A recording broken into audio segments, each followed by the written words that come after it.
Hi guys, welcome back to Metabox tutorial. Today, we're going to move all custom post types and custom fields data from pods to Metabox.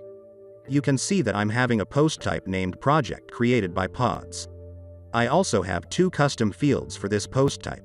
They are created by pods as well.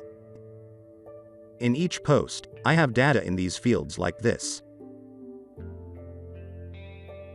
Now, I will move all the posts in this post type along with the data in their custom fields to Metabox.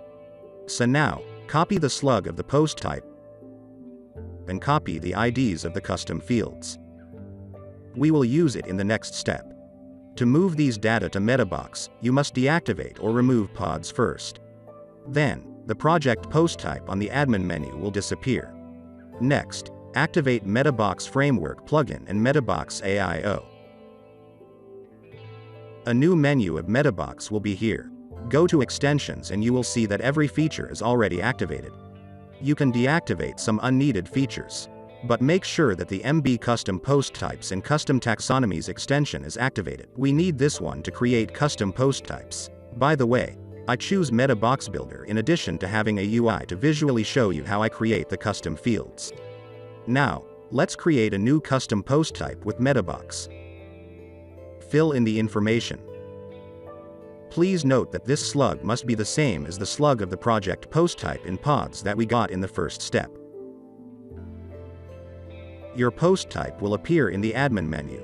Go there. Boom. You will see all the posts as in pods. However, you won't see the custom fields because we haven't worked with them yet. Now, we will do it. Go to create new custom fields with Metabox. We had two fields in pods, so now we create two ones with the same information. Choose the wanted field type in the drop-down menu.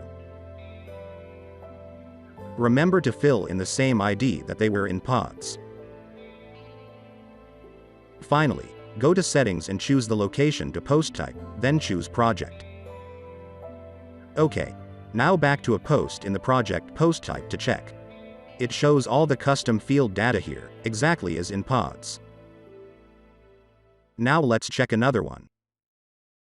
Here they are. Well, we're done. That's all. Thanks for watching. And don't forget to like and subscribe to our channel for more upcoming tutorials.